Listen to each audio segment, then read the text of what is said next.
Good day, everybody. I greet you in the name of Jesus Christ. I want to read for you out of Romans 15, verse 13. Now, my God of hope fill you with all joy and peace in believing that you may abound in hope by the power of the Holy Spirit. You see, hope is not self-generated. It is given to us through the Holy Spirit. And this is something very important for this time and season. I get so many messages of people really in a place of being hopeless and anxiety and stress and despair and all the things. But this is a season where we need to be so focused on God and His faces and have hope because of His promises and His words. You see, it is so important in this time of hope that we realize and get the understanding of what hope is. Hope is much more than optimism or wishing that things will go well or improve. Hope is a theological virtue rooted in the living presence of Christ. I love it. It is a confident expectation that God is faithful and that He's working for our salvation and that He will complete what He has begun. Hope is inseparable from faith, and love is strength through your prayer, repentance, and participation in the life of church. That is what hope does.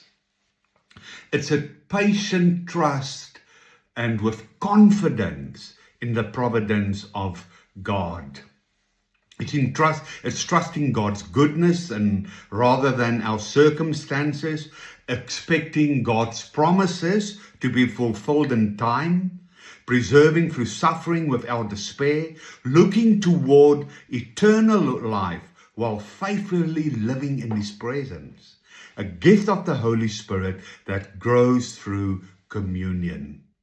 You see, this is so important in this time, and your hope will be as powerful as your relationship with God. St. John Chrysostom says, and he taught that hope gives courage because it rests on God's faithfulness, not on changing circumstances.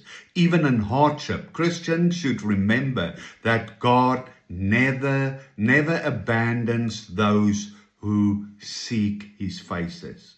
And how do I grow in hope? Through daily prayer, reading and meditating on scriptures, participating in God, in that theosis, partnership with Him, repentance, giving thanks in everything that you see and what you do, and walking in that with so much faith and trust and joy.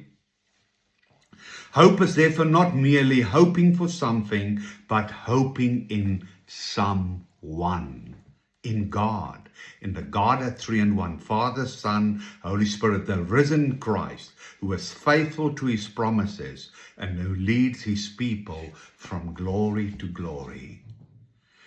Put your hope in Him, I am, and not in yourself and not in man. You're gonna get disappointed. In Christ, you are victorious in all circumstances and in everything. I bless you.